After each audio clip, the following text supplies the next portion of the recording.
할렐루야.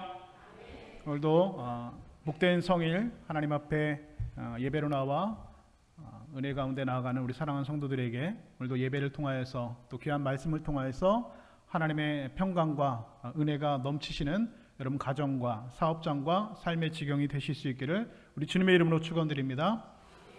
우리 지난주에는 보기를 원하나이다 라는 말씀의 제목으로 우리 맹인 바디메오에 대한 이야기를 함께 나누었습니다. 우리가 그 말씀 다시 한번 기억하면서 이 시간에 우리 이렇게 한번 인사하기를 원하는데요. 설교에도 지난주에 말씀드렸지만 우리가 신앙생활이라고 하는 것은 신앙이 깊어지면 깊어질수록, 신앙이 성숙해지면 성숙해질수록 우리가 영적인 눈을 떠서 사람은 보이지 아니하고 하나님이 더욱 우리의 영적인 눈에 선명해지는 것입니다.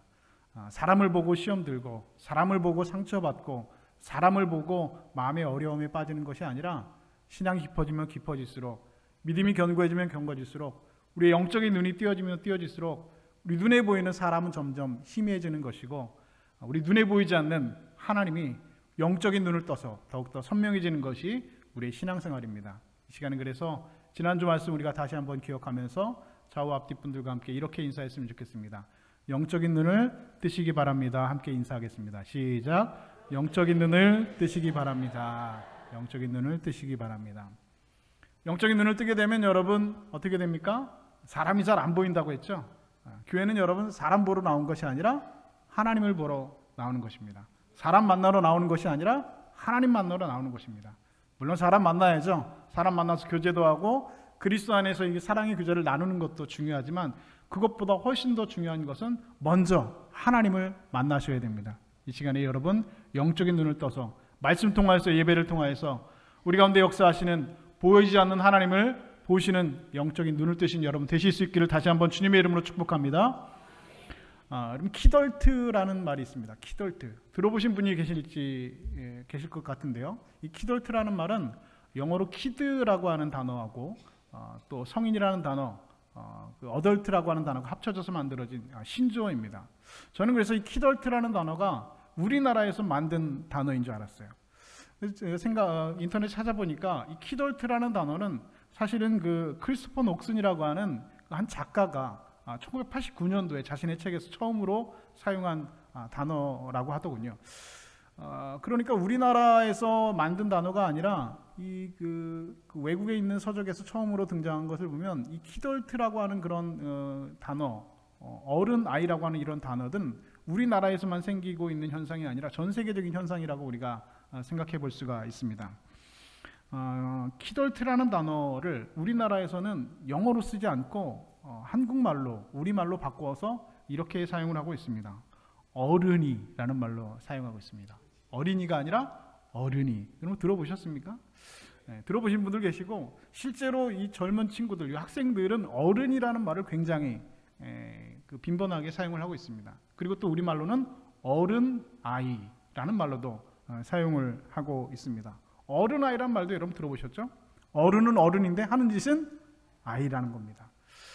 몸은 어른인데 마음은 아직도 어린 아이라는 겁니다. 그래서 어른이 되었는데 요즘에 이런 키덜트 산업들이 있는데 어른이 돼서 직장 생활을 하고 그리고 가정을 갖고 30대 40대가 되었는데 장난감을 갖고 논다는 거예요. 몸은 다 자랐는데 마음은 어린아이 같다는 거죠. 그래서 이 키덜트 시장이 굉장히 요즘에는 커져 있다라고 말을 합니다. 그리고 이런 현상들은 시간이 지날수록 굉장히 가속화되고 있다, 넓어지고 있고 커지고 확장되고 있다라고 말을 하고 있습니다. 그래서 여러분 심리학자들은 이 키덜트라고 하는 현상, 이 현대인들의 이런 심리 상태를 뭐라고 부르냐? 피터팬 증후군이라고 부르고 있습니다. 피터팬 증후군 여러분 무슨 말입니까? 시간이 흘렀는데 동화 속 피터팬처럼 몸은 자라지 않고 계속 어린아이로 머물러 있다라고 해서 이 피터팬 증후군이라고 불리고 있다는 거죠. 그러고 보면 참 사람들이 그 이름은 참 잘 짓는 것 같다라는 생각을 합니다. 키덜트, 어른이, 피터팬 증후군. 여러분 이런 말들, 이런 단어들 오늘날 현대사회를 살아가는 현대인들을 대변하는 매우 중요한 단어 중에 하나가 되어버리고 말았습니다. 옛날에 학교 다닐 때 여러분 한번 생각해 보시죠. 꼭 이런 친구가 한 명씩 있었습니다. 1년 내내 그 친구는 하루도 빠지지 않고 학교에 개근을 합니다. 눈이 오나 비가 오나 바람이 부나 단 하루도 학교에 빠지지 않습니다. 지각을 잘 하지도 않습니다. 그런데 문제는 뭐냐? 공부는 안 한다는 겁니다. 학교는 하루도 안 빠지고 열심히 다니는데 공부는 안 한다는 겁니다. 그렇다고 공부는 안 하니까 그럼 나가서 노느냐? 꼭 그렇지도 않다는 겁니다. 나가서 놀지도 않고 공부를 열심히 하는 것도 아니고 나가서 노는 것도 아니고 싸움을 하는 것도 아니고 무슨 사고를 특별히 치는 것도 아닙니다. 이 친구는 학교에 와서 하는 일이라고는 도시락을 먹는 것 말고는 거의 하는 일이 없다라고 하는 것이죠.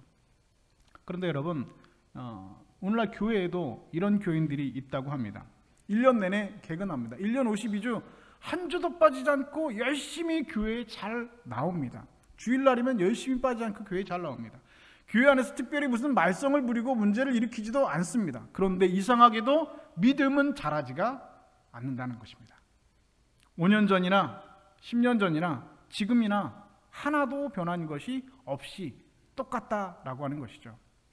교회 안에도 이런 영적인 키덜트, 그런 영적인 어른이가 있다라고 말을 하고 있습니다. 시간이 지나서 믿음이 자라고 영적으로 성숙해져야 되는데 어린아이와 같은 그런 신앙은 그대로 그 모습 그대로 5년 전이나 10년 전이나 변함이 지금 없다라는 것이죠. 시간이 좀 지났으니까 이제는 좀 다른 사람들을 돌보고 다른 사람들을 좀 섬기는 그런 자리로 나아가야 되는데 여전히 나만 봐달라고 하고 여전히 젖을 달라고 하고 여전히 딱딱한 음식은 못 먹는다고 하고 여전히 나는 못한다라고 말을 하는 그런 그리스도인들, 영적인 키덜트, 영적인 어른이, 이런 그리스도인들은 2000년 전 오늘 바울이 쓰고 있는 에베소 교회 안에도 있었고 그리고 오늘날 한국 교회 안에도 여전히 존재하고 있다라고 하는 것이죠. 두 아들을 키우는 엄마가 있습니다. 저희 어머니도 두 아들을 키우셨는데 저는 아들만 있는 집에 가서 신방을 할 때는 먼저 그 심심한 위로의 말씀을 드리고 먼저 신방을 합니다. 왜냐하면 여러분 아들만 둘을 키운다, 좀 마음이 좀 이렇게 답답해지기 시작하죠. 얼마나 여러분 힘들겠습니까? 좀 딸이 좀 저처럼 하나라도 좀 있어야지. 물론 뭐 딸도 딸 나름이긴 하지만 딸이 그래도 하나 있어야지 되는데 아들만 좀 시꺼먼 아들들만 둘이 있으면 집안 분위기가 좀 그렇죠. 그리고 아들은 여러분 장가가면 뭡니까? 그냥 뭐 이웃사촌입니다. 그렇죠? 아들이 외국 가서 살면 뭐라고요? 해외 동포라고 말씀드렸잖아요. 그렇죠? 아들만 둘을 키우는 어머니가 있었습니다. 그런데 엄마의 생일이 다가오니까 이 아이들이 그래도 엄마 생일 선물을 해야 되느냐 아니냐, 그래서 7살 먹은 큰아들은 엄마의 생일 선물을 하기로 마음먹고 선물을 사러 나갔습니다. 그래도 이 큰아들은 좀 컸다고 생각이 있어서 화장품 가게에 가지고 이 립스틱을 하나 사가지고 왔습니다. 엄마가 아침마다 립스틱을 바르는 것을 봤기 때문이죠. 근데 둘째 아들은 몇 살이냐면 5살입니다. 이 둘째 아들도 고민을 했습니다. 엄마 생일 선물을 뭘 해야 되지? 라고 생각하다가 고민을 하고 자기 방 안에 열심히 모아둔 저금통, 돼지 저금통 배를 갈라서 그 돈을 동전을 다 가지고 어디에 갔냐? 장난감 가게 가서 변신 로봇을 사왔습니다. 자기가 좋아하는 것을 엄마도 좋아하고 기뻐할 것이라고 생각했다라고 하는 것입니다. 여러분, 오늘 우리의 믿음이 자라지 못하면 이러한 일들이 생길 수가 있습니다. 우리의 믿음이 성숙하지 못하면, 우리의 믿음이 자라지 못하고 아직 5살짜리의 그 생각과 수준에 머물러 있으면 그럼 하나님을 기쁘시게 할 수가 없습니다. 내가 기뻐하는 것을 하나님도 기뻐하실 것이라고 생각하고 열심히 가서 장난감에 가서 변신 로봇 사왔는데 사실은 동상이몽이라는 것이죠. 이런 일들, 나는 엄마를 기쁘시게 해드리려고 생일 선물 사왔는데 전혀 엄마는 기쁘지 않는 것, 내가 좋아하는 것 엄마도 좋아할 거라고 생각하는 것, 내가 좋아하는 것을 주님도 좋아할 거라고 생각하는 것, 영적인 어린아이 같은 생각입니다. 믿음이 자라지 못하면 오늘 우리 신앙생활에서도 이런 일들이 얼마든지 일어날 수 있다는 것입니다.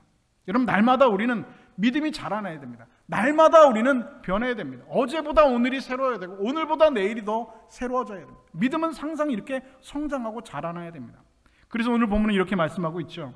우리가 다 하나님의 아들을 믿는 것과 아는 일에 하나가 되어 온전한 사람을 이루어 그리스도의 장성한 분량에 내까지 충만하여 이르리니 오직 사랑 안에서 참된 것을 하여 범사에 그에게까지 자랄지라 말씀하고 있습니다. 범사에 그에게까지 어떻게 하라고요? 자라라는 겁니다. 자라. 성장하라는 겁니다. 우리의 믿음이 장성해야 되고 성장해야 되고 결국은 어디의 수준까지 성장해야 되냐? 바로 예수님의 수준, 그리스도의 분량에 충만한 데까지 이르는 데까지 우리가 장성하고 자라나야 된다라고 오늘 성경은, 그리고 바울 사도는 에베소 교인들에게 말씀하고 있습니다. 이유가 무엇일까요? 에베소 교인들이 안 자라난다는 겁니다. 바울이 3년 동안 목회하는데 3년 전에도 그대로 3년 전에도 이만큼의 믿음의 사람이 3년 후에도 그만큼의 믿음의 분량밖에 되지 않는다는 거죠. 자라나지 않는다는 겁니다. 그러니까 에베소 교인들에게 자라나지 않는 어린아이 키덜트 에베소 교인들에게 너희가 자라나야 된다. 영적으로 어린아이가 아니라 이제는 5살 됐고 3년 지났으면 이제 8살 돼야 된다. 왜 자라나지 않느냐? 그리스도에게까지로 자라나라라고 말씀하고 있습니다. 오늘 본문 14절 우리 말씀 같이 한번 읽어볼까요? 본문 14절 말씀 함께 읽겠습니다. 시작. 이는 우리가 이제부터 어린아이가 되지 아니하며 사람의 속임수와 간사한 유혹에 빠져 온갖 교훈의 풍조에 밀려 요동하지 않게 하려 함이라. 아멘. 자, 이제 우리는 이제부터 어린아이가 되지 말라. 어린아이가 되지 말라. 이 말은 무슨 말입니까? 지금 너희가 어린아이라는 겁니다. 에베소 교회 교인들이 아직도 영적으로 어린아이 수준에 머물러 있다는 겁니다. 3년 전에 5살이었는데 이제는 3년 지나서 8살 돼야 되는데, 키가 자라고 믿음이 자라고 성숙해져야 되는데 아직도 5살 그대로의 모습, 어린아이의 모습 그대로 있다라고 하는 것이죠. 만약에 여러분들이 오늘 믿음이 자라지 않고 계속해서 어린아이의 상태, 그 어린아이의 그 신앙에 머물러 있다고 한다면 오늘 우리들은, 그리고 저와 여러분들은 속임수와 간사한 유혹에 빠지게 될 것이고 세상 풍조에 밀려 흔들리게 될 것이다 라고 말씀하고 있습니다. 그럼 믿음이 연약한 사람은 속임수와 간사한 유혹에 빠질 수밖에 없습니다. 왜 그렇습니까? 어린아이기 때문에 그렇습니다. 여기서 여러분, 속임수라고 하는 그 단어는 주사위 놀이라고 하는 의미를 가지고 있습니다. 주사위 놀이. 옛날에 학교 앞에 가면 그 학교 앞에 꼭 그 야바위꾼들이 있었습니다. 여러분들이 다닌 학교는 좋은 학교에서 없었는지 모르겠지만 제가 다닌 그 학교에는 초등학교, 국민학교죠. 저는 국민학교를 졸업했기 때문에 국민학교 앞에 매일은 아닌데 가끔 면도를 좀 한 3일 정도 하지 않은 그 아저씨가 조그만한 그 상을 갖다 놓고 그 찻잔만한 조그만 그 찻잔만한 그 그릇을 놓고 그 안에다가 공이나 주사위를 갖고 이걸 이렇게 막 돌려가지고 하는 그 야바위꾼, 뭐 학교 앞에도 있었고 가끔은 뭐 시골 장터에도 있고 그 해수욕장에도 있고 뭐 이런 야바위꾼들이 있었는데 꼭 학교 앞에, 초등학교 앞에 있었습니다. 어른 그릇을 이렇게 막 섞은 다음에 어느 그릇 안에 주사위가 있는지 그 3분의 1 확률로 맞추면은 걸은 돈에 몇 배를 줍니까? 5배를 줍니다. 뭐 여러분 안 해보셨나요? 저만 해봤나요? 야바위꾼 있었는데요. 이 건 돈에 5배를 줍니다. 근데 이상한 건, 참 이상한 건 돈을 걸지 않고 그냥 한번 해보라고 해서 해보면 맞아요. 돈 안 건 상태에서 한번 연습으로 그냥 한번 해봐 했으면은 막 섞어서 여기요 하면 맞아요. 근데 야 이제 되는구나 생각하고 내 눈이 역시 빠르구나, 손은 눈보다 빠르구나, 눈은 손보다 빠르구나 하고서는 딱 돈을 걸고 나서 한번 섞거나 딱 해서 딱 열어보면 좀 전에 분명히 여기 주사위가 있었는데 열어보면 없고 엉뚱한데 주사위가 딱 나온다는 것이죠. 이 참 이상합니다. 그래서 어렸을 때 뭐 신기하기도 하고 이 33%의 확률로 맞추면은 건 돈에 5배를 준다고 하니까 아침에 엄마가 맛있는 거 사 먹으라고 준 돈, 용돈 100원을 이 야바위꾼에게 갖다 바친 적이 한두 번이 아닙니다. 이 시간이 지나서 근데 어른이 되고 나서 보니까 그게 뭐라고요? 속임수입니다. 사기입니다. 사기. 어른이 되면 이게 사기인지도 알기 때문에 그거 안 하죠. 그런데 아이들은 쉽게 넘어갑니다. 왜 그렇습니까? 애들이기 때문에 그래요. 사리 분별이 안 되기 때문에 그래요. 그게 사기인지 모른다는 겁니다. 어른들 눈에는 분명히 그 사람이 사기꾼인데 애들 눈에는 그 사람이 산타크로스 할아버지처럼 보인다는 것이죠. 여러분, 사탄은 이런 방법으로 오늘도 우리를 속이고 있습니다. 사탄이 아담과 하와를 유혹할 때 여러분 어떻게 했습니까? 아담과 하와를 마치 생각해서 편들어 주는 것처럼 그들을 설득했습니다. 하나님이 참으로 너희에게 동산 모든 나무의 열과를 따먹지 말라고 하더냐? 에덴 동산에서 아무 불만 없이 행복하게 살고 있는 하와에게 하나님의 사랑을 의심하도록 만들었습니다. 그리고 이어서 하와를 편들어 주는 척 말을 하죠. 너희가 그것을 먹는 날에는 너희 눈이 밝아져서 하나님과 같이 되어서 선악을 알 줄 하나님께서 아심이라 라고 말했습니다. 사단은 여러분 정체로 자신의 정체를 드러내지 않습니다. 사탄의 얼굴은 여러분 어떤 얼굴을 가지고 있습니까? 광명한 천사의 얼굴을 하고 있다고 합니다. 사탄이 여러분 무슨 눈이 막 빨갛게 충혈되고 머리에 막 뿔을 달고 막 이런 모습으로 우리에게 다가오는 것이 아니라 정말로 이 광명한 천사의 모습으로 우리에게 다가온다는 겁니다. 여러분 올해 경찰 생활 하신 분들이요, 이 사기꾼이 어떻게 생겼는지 팁을 주셨거든요. 사기꾼들이 여러분 어떻게 생겼을 것 같습니까? 사기꾼은 절대로 사기꾼처럼 생기지 않았습니다. 사기꾼은 여러분 어떻게 생겼냐? 굉장히 여러분 잘생겼습니다. 그리고 굉장히 믿을만하게 생겼습니다. 교회 목사님처럼 생겼다는 거예요. 야, 이분은 참 신뢰할 만하게 생겼다. 얼굴도 잘생기고 키도 크고 매너도 좋고. 근데 나중에 알고 보니까 그 사람이 뭐라고요? 사기꾼이라고요. 사단이 여러분 사탄처럼 생기지 않았습니다. 아주 우락부락하게 여러분에게 다가와서 여러분 설득하고 유혹하지 않습니다. 광명한 천사의 얼굴처럼 아주 멀끔한 모습으로 나와서 여러분을 유혹하고 있습니다. 사단은 절체로 그 정체를 드러내지 않는 법입니다. 오히려 여러분들의 입장을 잘 이해해주고 여러분을 편에 서서 여러분들을 도와주는 것처럼 위장합니다. 그리고 결정적인 순간에 뒤통수를 탁 치는 사기꾼처럼 우리를 넘어뜨립니다. 사탄의 전술은 예수님을 시험할 때도 그대로 드러났죠. 내가 만일 하나님의 아들이거든 이 돌들을 명하여 떡덩이가 되게 하라. 무슨 말입니까? 돌들을 명하여 떡덩이가 되게 하라. 마치 예수님이 지금 금식하고 이 배고픈 상태를 위로해 주는 것처럼, 이해해 주는 것처럼, 안쓰러워서 걱정하는 것처럼 예수님에게 다가왔습니다. 만일 내가 하나님의 아들이거든 뛰어내려라. 기록되었을 때 너를 위하여 그의 사자들을 명하리니 그들의 손으로 너를 받들어 발이 돌에 부딪히지 않게 하리로다 하였느니라. 하나님의 아들이 왜 그렇게 사냐는 말이죠. 지금 하나님의 아들이라는 그런 신분을 드러내고 영광을 받으라 사탄은 유혹하고 있습니다. 천하만국의 모든 영광 다 보여주면서 내가 엎드려 경배하면 내가 이 모든 천하만국의 영광을 내게 줄 것이다. 무슨 말입니까? 결국 당신이 온 것은 내가 가지고 있는 이 세상을 되찾으려 온 것인데, 그렇다면 굳이 십자가를 지는 그런 어려운 방법 말고 쉬운 길을 택해라. 나에게 절 한 번만 꾸벅하면 내가 이 세상의 모든 영광을 당신에게 주겠다라는 말로 예수님을 유혹했습니다. 여러분 이것이 사탄의 전략입니다. 마치 우리의 입장을 대변해주고 이해해주고 내 입장에서 나를 편들어주는 것처럼 우리를 유혹하고 우리에게 와서 우리를 넘어뜨립니다. 마치 잘생긴 사기꾼처럼 광명한 천사의 얼굴을 하고 여러분에게 다가와서 여러분을 유혹합니다. 어려운 길보다는 쉬운 길로 안내해 주겠다고 여러분을 유혹합니다. 합리적이고 굉장히 논리적인 말로 우리를 설득합니다. 여러분 마음에 주일날 아침에 교회에 나오지 않을 합리적인 이유가 생각나거든 그것은 사탄이 주는 생각인지 여러분 아셔야 됩니다. 여러분 마음에 하나님 뜻을 따르지 않고 세상을 따라야 될 적당한 핑계거리가 생각나거든 그것이 바로 사탄이 주는 생각인지를 여러분들 아셔야 합니다. 여러분 마음에 누군가를 미워해야 될 만한 충분한 이유가 생각나거든 그것도 역시 사탄이 주는 생각인지를 여러분 아셔야 됩니다.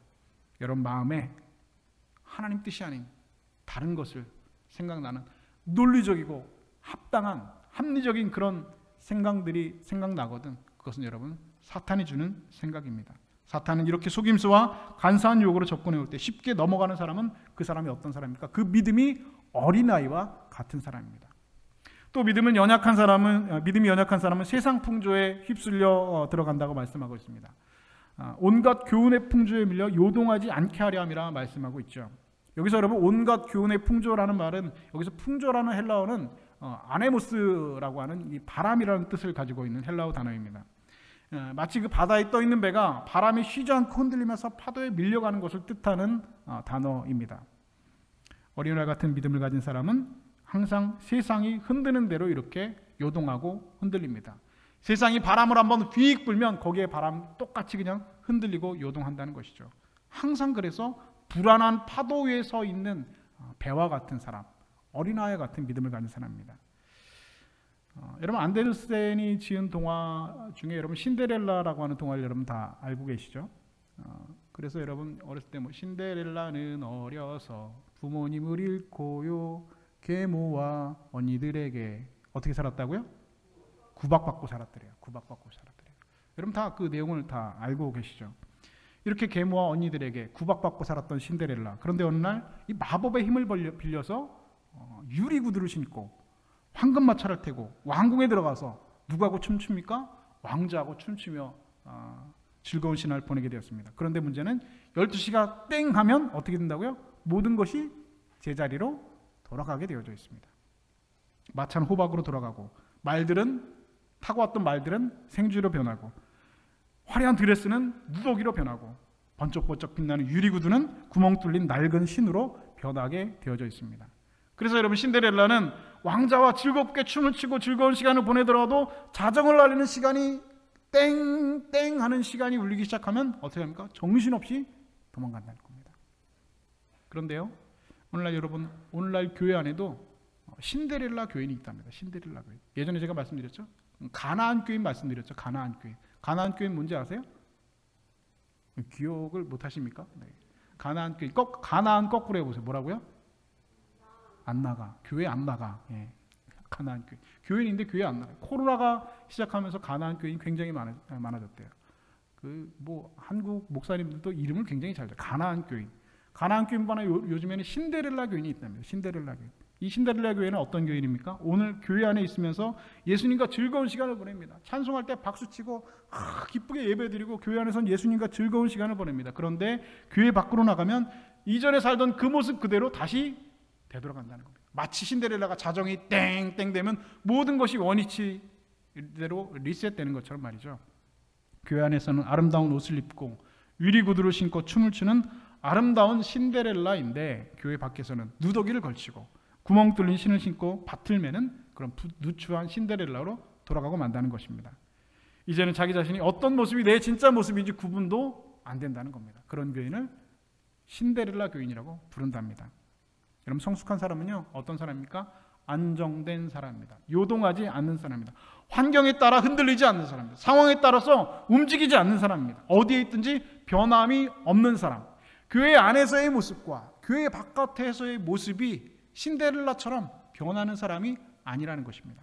비록 세상에 나가서라도 세상 풍조에 바람처럼 흔들리지 않고 언제나 믿음 가운데 굳건히 서 있는 사람, 말씀 위에 굳게 서 있는 사람, 그런 사람이 여러분 믿음이 성숙한 사람입니다.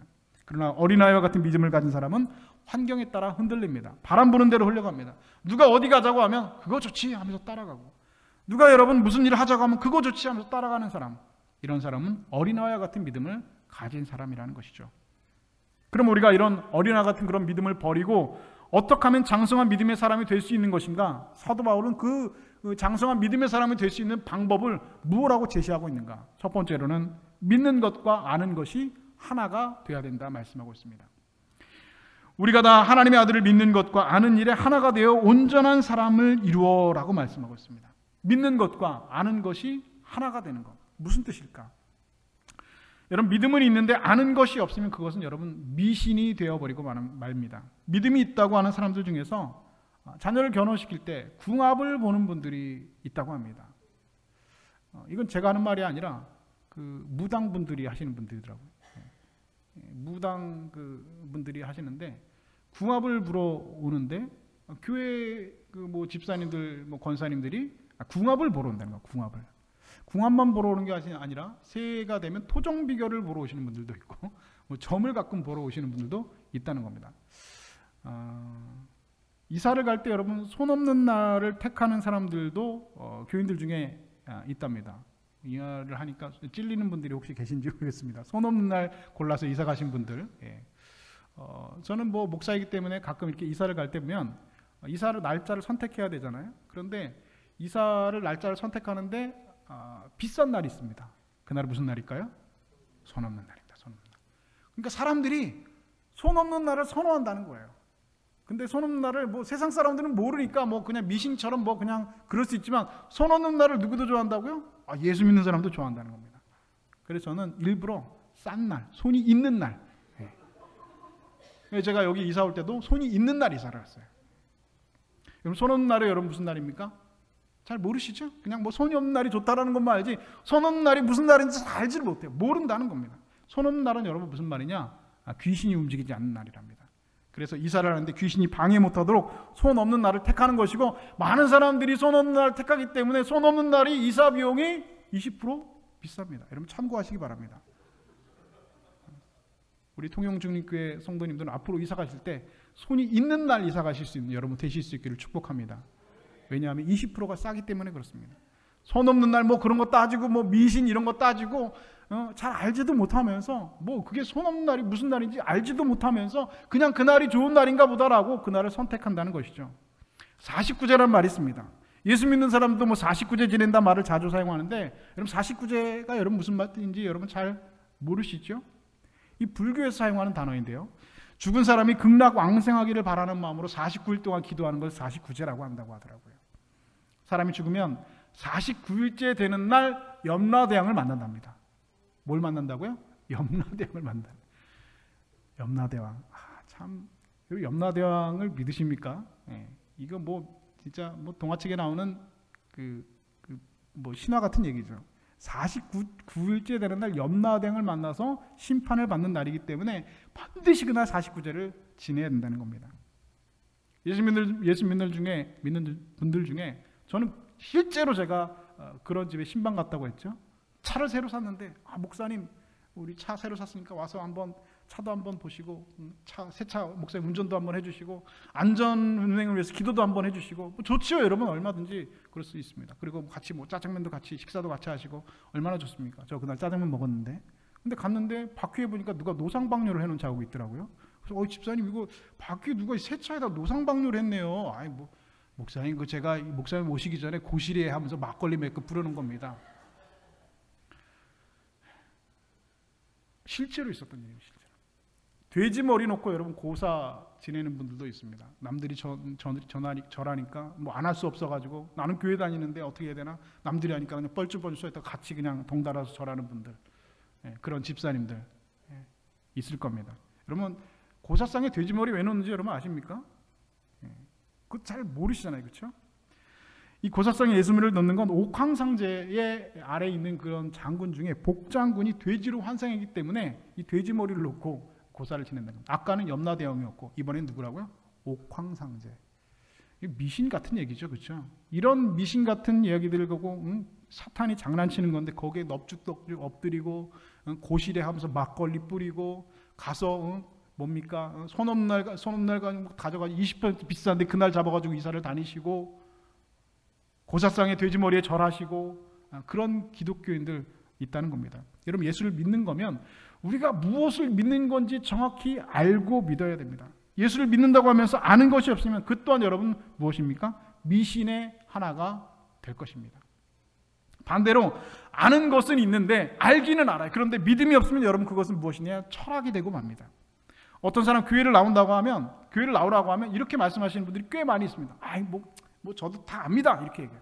제가 중학교 때 미션스쿨 나오고 고등학교 때 미션스쿨 다 왔기 때문에 다 압니다. 성경도 잘 알고 예수 믿는 거 뭐 교회 다니는 거 뭐 다 압니다. 라고 대답하시는 분들이 있습니다. 알기는 여러분 많이 아는데 믿지는 않는 것. 그것은 무엇입니까? 철학에 불과합니다. 성경을 그저 좋은 말씀이라고 생각하고 성경에 기록된 하나님의 말씀을 믿지 않는다면 그것은 철학이지 신앙은 아니라는 것입니다. 우리가 다 하나님의 아들을 믿는 것과 아는 일에 하나가 되어야 된다라고 사도 바울은 우리에게 권면하고 있습니다. 아는 것과 믿는 것이 하나가 되어야 되는데 아는 것과 믿는 것이 뭐라고? 분리됐다는 것이죠. 아는데 믿지는 않고 믿는데 그대로 살지는 않는다는 겁니다. 무엇을 믿는 것인지 분명히 알고 그것을 믿음으로 받아들이는 것. 여기에서부터 우리의 믿음이 성장하는 겁니다. 그런데 아는 것과 믿는 것이 하나가 되지 않으니까 믿음이 성장하지 않는다는 거예요. 3년 전에도 5살이고 지금도 5살이고 그런 교인들 2000년 전 에베소에도 있고 오늘 한국 교회도 있으니 사도 바울이 이 말씀을 애통해 하면서 말씀하고 있는 것이죠. 여러분 성경을 많이 읽으셔야 합니다. 말씀을 많이 들으셔야 됩니다. 많이 공부해야 합니다. 그리고 그것을 믿어야 합니다. 공부만 하고 듣기만 하고 읽기만 하고 머리만 커지고 믿지 않으면 여러분 그것은 철학에 불과한다는 것이죠. 그럴 때 여러분들이 믿음이 건강하게 성장할 수 있는 것입니다. 두 번째, 여러분 장성한 믿음의 사람이 되는 방법은 여러분 사랑입니다. 본문 15절에 이렇게 말씀하고 있죠. 오직 사랑 안에서 참된 것을 하여 범사에 그에게까지 자랄지라 말씀하고 있습니다. 사람은 여러분 음식을 잘 먹어야지 건강하게 성장할 수 있습니다. 성장한 아이들에게 잘 영양 잡힌 그 식단을 제공하고 잘 먹는 것 중요한 성장의 방법이 하나가 되겠죠. 그런데 우리 믿음은 여러분 반대입니다. 우리의 믿음은 내 속에 있는 것이 밖으로 나갈 때 성장한다는 겁니다. 다시 들어보세요. 우리 육체의 성장은 밖에 있는 것을 우리가 섭취할 때 성장하는 것이지만, 믿음이라고 하는 것은 밖에 있는 것이 들어오는 것보다 내 속에 있는 것이 밖으로 나갈 때 성장한다는 겁니다. 내 속에 있는 사랑을 꺼내서 다른 사람들에게 나눠줄 때 우리의 믿음이 성장하는 겁니다. 내 주머니 속에 있는 물질을 꺼내서 다른 사람들에게 나눠줄 수 있을 때 내 믿음이 성장하는 겁니다. 내 시간을 쪼개서 다른 사람들을 위해서 그 시간을 쓸 수 있을 때 우리의 믿음이 하게 된다는 것이죠. 사내 아이를 셋을 키우는 엄마가 있었다고 합니다. 아까는 둘을 키우는 엄마인데 이번에 셋을 키우는 엄마입니다. 더 힘든 엄마죠. 이 사내 아이들하고 뒤뜰에서 전쟁 놀이를 엄마가 해주고 있습니다. 근데 아들 녀석 중에 한 녀석이 장난감총을 엄마한테 빵 쏘면서, 아까 그 엄마가 아닌가 싶어요. 아까 그 장난감총 사줬던 그 엄마 있잖아요, 그렇죠? 셋째를 낳나 봐요. 그 아들 하나가 장난감총을 엄마한테 빵 쏘면서 땅! 엄마 죽었어! 라고 하니까 엄마가 그 총을 맞고 쓰러져서 바닥에 벌렁 누워버렸습니다. 죽은 척하고 누웠다는 것이죠. 그런데 엄마가 일어나야 되는데 일어나질 않는 거예요.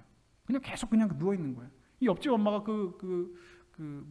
이 총싸움하는 장면을 보다가 엄마가 누웠다가 일어나지 않으니까 깜짝 놀라 뛰어왔어요. 혹시나 이게 넘어지다가 혹시 뭐 다쳤는가 싶어가지고 와서 물었습니다. 아유, 누가 엄마 무슨 일이 하면서 그 엄마가 앞에 가서 괜찮아 라고 물어봤어요. 그랬더니 이 엄마가 감고 있던 눈을 살짝 지그시 뜨면서, 아줌마 조용하세요. 지금 이 시간이 제가 누워있을 수 있는 유일한 시간이에요. 이렇게 말했다는 거예요. 얼마나 힘들면 아들 셋 키우는 게 여러분 이런다는 거예요.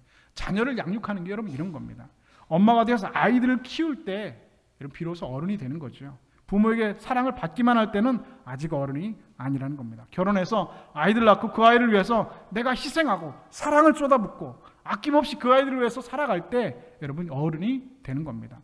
우리 믿음도 마찬가지죠. 내 믿음만 잘 지키겠다라고 하는 마음으로는 그 믿음은 여러분 성장하지 않습니다. 내가 누군가를 사랑하고 내가 누군가를 위해서 희생하고 내 시간과 내 물질이 그를 위해서 흘러갈 때 내가 어른이 되고 성장하는 것입니다. 사랑 안에서 참된 것을 말하고 범사에 그에게까지 잘할지라 말씀하고 있습니다. 사랑을 나눠주고 마음을 나눠주고 시간을 나눠주고 그를 위해서 희생하는 일을 통해서 우리의 믿음이 성장하는 것입니다.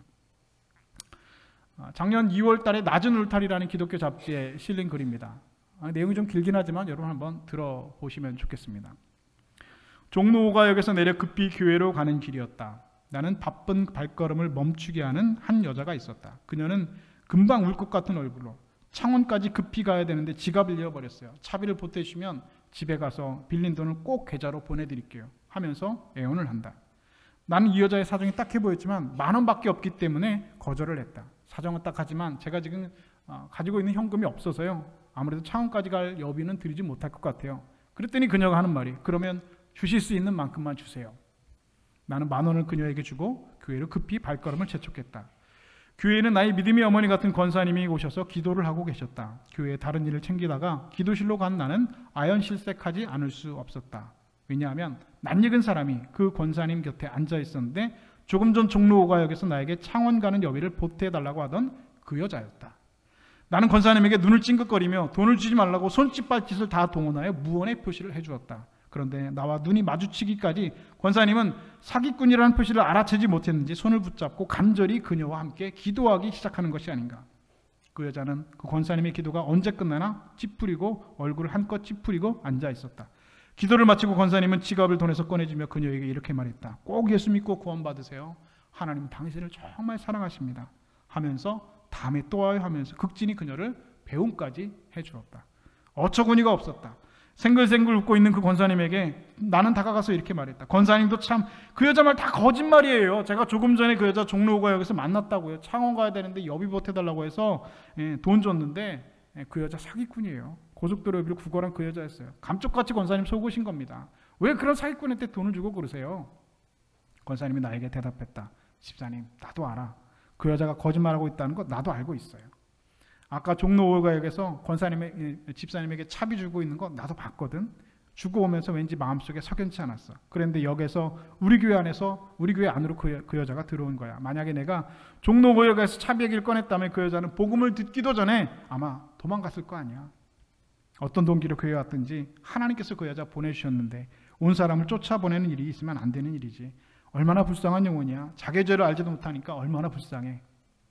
그때 나는 부끄러움과 민망함은 고개를 땅으로 한없이 숙이게 했다. 권사님은 그 이후에 기도실에 무릎을 꿇고 앉아서 자신이 오히려 중한 죄인이나 된 것처럼 그녀를 대신해 가슴을 치며 기도를 시작하셨다. 사랑, 이 세상의 허다한 허물과 죄를 덮을 수 있는 거대한 보자기. 그래서 사랑은 무조건 주는 것이고 똑똑히 하려 따지는 것이 아니라 알면서도 속아주고 양보할 수 있는 것이다. 나도 그 여인과 같이 거짓말하는 자요, 사랑과 은혜를 배신으로 갚았던 자요, 사랑받을 만한 자격이 없는 자였을 때 주님은 그 모든 죄를 알고 계셨다. 탐욕으로 가득 차 있던 검은 마음속까지. 그런 나를 따지거나 헤아리지 않고 주님께서는 저의 죄를 용서해 주시고 자기 하는 일을 알지 못합니다라고 말씀해 주셨다. 주님은 나의 이런 죄악과 허물을 알면서도 7번씩 70번이라도 용서해 주신 것이다. 그녀는 계속해서 그 이후에도 우리 교회를 찾아왔다. 권사님은 그 이후에도 그 여자의 이런저런 핑계와 거짓말을 다 들어주고 알면서도 속아 넘어 가주었다. 그때마다 변함없이 지갑에 돈을 열고 돈을 꺼내주면서 다음에 또 오세요 하면서 융숭이 배웅하였다. 그 여자는 그러던 어느 날 그 여자는 집사님의 용서와 사랑에 7번을 넘기지 못하고 거대한 사랑의 보좌에 얼굴을 묻고 통곡하며 회개하였다. 그 이후 그 여자는 교회에서 식당일, 청소, 굳은 일을 자원하여 도맡아 봉사하기 시작했고 신학교에 가서 신학을 공부해서 시장 선교의 간사로 현재 사역하고 있다. 따지고 비판하기 전에 거대한 사랑의 보자기로 실수와 허물을 덮어주는 것, 사랑의 콩깍지를 우리 눈에 끼워 넣는 것은 옳은 일보다 큰 것이고 정의보다 위대한 것이다. 왜냐하면 그것은 이 세상에서 가장 위대한 정의, 바로 사랑이기 때문이다. 사랑하는 여러분, 오늘 우리의 행복과 기쁨은 세상 사람들과 다른 것입니다. 우리가 느끼는 행복과 우리가 느끼는 기쁨은 세상 사람들이 느끼는 기쁨과 행복과 다른 것입니다. 오직 사랑 안에서 참된 것을 하며 범사에 그에게까지 자랄지라. 그는 머리니 곧 그리스도라 말씀하고 있습니다. 우리의 머리가 되시는 그리스도께서 기뻐하시는 일이 오늘 우리의 기뻐하시는 일입니다. 우리 모두 이런 성숙한 믿음의 소유자가 되기를 우리 예수님의 이름으로 축복합니다. 오늘도 그렇게 그리스도의 인격, 그리스도의 사랑, 그리스도의 기쁨이 여러분이 것이 되시는, 그렇게 믿음이 성숙하고 그리스도께로 자라나는 성숙한 그리스도인 다 되실 수 있기를 우리 주님의 이름으로 간절히 축원드립니다.